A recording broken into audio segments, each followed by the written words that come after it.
Venons-en au budget 2025 annoncé il y a 2 jours. Notre invité Laurent Saint-Martin, ministre chargé de ce budget. Bonjour et merci d'être avec nous. Bonjour. Avant de vous interroger, écoutons les Français, car depuis 2 jours, chacun prend peu à peu conscience de l'impact de ces 41 milliards d'économies sur son quotidien. Gaël Charnet et Eric Napie sont venus à votre rencontre sur un marché à Lyon. Il y a des annonces qui passent mal. L'électricité, ça a déjà pas mal augmenté, hein, donc si c'est encore plus... C'est toujours à nous de faire des efforts, Et derrière ça, encore une fois, tout ce qui est imposition, c'est normal. Il y a l'électricité qui va encore augmenter alors que monsieur le maire avait fait des promesses. Et d'autres que vous jugez positives.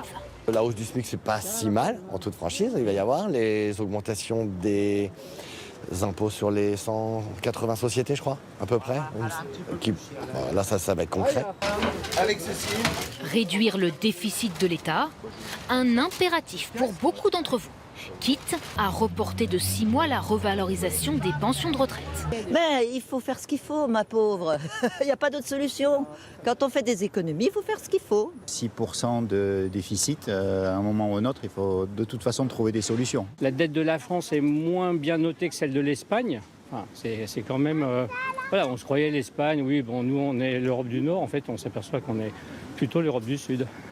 Mais d'après vous, il n'est pas question d'être les seuls à se serrer la ceinture. C'est bien gentil, mais les priorités, c'est quand même baisser les dépenses de l'État. Je pense qu'il y a des efforts à faire. Est-ce qu'il faut avoir un taxi pour chaque ministre? Est-ce qu'il faut avoir...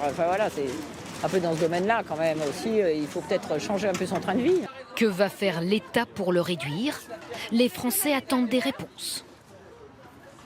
3 questions à vous, Laurent Saint-Martin, ministre du Budget et des Comptes Publics, sur le quotidien des Français. Avant cela, votre réaction à une décision tombée hier soir. L'une des agences de notation, Fitch, maintient la note de la France, mais avec une perspective négative. Autrement dit, on est sur la route de la dégradation.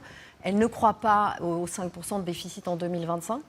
Votre réaction ? D'abord, le maintien de cette note est très important. Ça démontre la force de notre économie, notre capacité de croissance supérieure, notamment à nos voisins européens. C'est ça d'abord qui est salué. Mais effectivement, il va nous falloir redresser nos comptes publics. Le reportage l'a bien démontré. D'ailleurs, les Français le savent et l'attendent. Et ça, c'est une condition importante.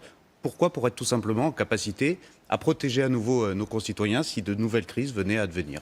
Concrètement, pour les Français, ce budget 2025, votre collègue Agnès Pannier-Runacher, ministre à la Transition écologique, a annoncé hier une hausse de la fiscalité du gaz, comme pour l'électricité. Vous le confirmez, vous allez aussi davantage taxer le gaz ? Permettez-moi de vous corriger, ce n'est pas ce qu'a dit Agnès Pannier-Runacher. Elle a dit... Si. Non, elle a dit qu'il y aurait peut-être des amendements sur la hausse de fiscalité du gaz, mais ce que je vous dis à vous ici, en tant que ministre du Budget, c'est que le projet de loi ne contient pas de hausse de fiscalité du gaz. Donc pas de hausse des taxes sur le gaz. Il n'y a pas de hausse de taxes sur le gaz dans ce texte.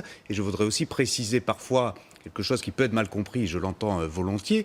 La facture d'électricité de nos concitoyens qui sont au tarif réglementé va baisser. Oui, je le dis par rapport à votre reportage qui avait été fait. Attention, la facture va baisser. Nous nous y engageons à hauteur de 9% à peu près dès le 1er février. Mais les taxes sur l'électricité vont augmenter et la taxe sur le gaz, vous êtes favorable à une augmentation ou pas ? Non, je n'y suis pas favorable. Et sur l'électricité, pourquoi est-ce que cette taxe augmente ? Tout simplement parce qu'elle était revenue à néant pendant la crise de l'inflation. C'est très important de comprendre cela. L'État a protégé nos concitoyens face aux flambées des prix de l'énergie. Nous sommes le pays qui a le plus protégé. Souvenez-vous, nos factures d'électricité ont beaucoup moins augmenté que nos voisins européens. Ça s'appelait le bouclier tarifaire. C'est notamment Bruno Le Maire qui l'avait mis en place à juste titre. Aujourd'hui, l'inflation, elle passe sous les 2%. Vous conviendrez que pour nos finances publiques, qui n'est rien d'autre que l'argent de nos concitoyens, il nous faut aujourd'hui retirer ce bouclier quand il n'y a plus d'inflation. Autre question très concernante pour les Français, le bonus-malus. De nouvelles voitures neuves vont être concernées par le malus à l'achat. Est-ce qu'avec votre nouveau baromètre, les petites voitures préférées des Français, je pense à la Clio, à la 208, peuvent être concernées par ce malus ? Là-dessus, c'est une question de transition écologique.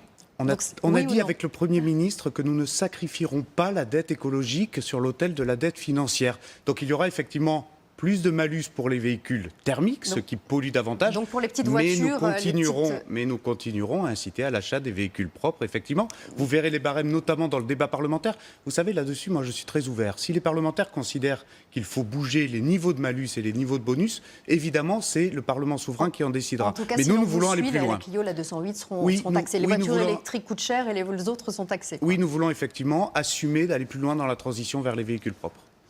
Vous demandez aux Français de se serrer la ceinture, ça je crois qu'on a tous compris, et dans le même temps, vous les entendiez, l'Élysée, l'Assemblée nationale, le Sénat sont épargnés par ces économies, échappent à ces économies. L'Élysée, 3 millions de plus, l'Assemblée nationale, 10 millions de plus, le Sénat, 6 millions de plus. Pourquoi ? Je ne demande pas aux Français de se serrer la ceinture. Je ne Non, mais partage pas pourquoi cette expression-là. Et j'entends parler de budget d'austérité, pardon, mais c'est faux. C'est le train de vie de l'État d'abord qui va C'était pas ma diminuer question. là-dessus. Toutes ces questions-là, elles sont très légitimes. Moi, je comprends très bien que ça questionne effectivement Pourquoi que nos l'Élysée, l'Assemblée institutions... nationale et le Sénat ne doivent pas se serrer la ceinture Tous ces budgets-là, sans exception, seront soumis au Parlement. Ce sont dans le budget des lignes de programme que les députés et les sénateurs devront voter. Là encore, si le débat parlementaire estime que nous devons financer différemment nos institutions, c'est à eux d'en décider. Mais vous comprenez bien que c'est inaudible. Pour le symbole, pour l'exemplarité, vous ne pouvez pas dire aux Français vous serez davantage taxés, il y aura plus d'impôts, et l'Élysée, l'Assemblée et le Sénat sont épargnés. C'est pas audible. Je comprends que ça questionne et que le débat existe là-dessus.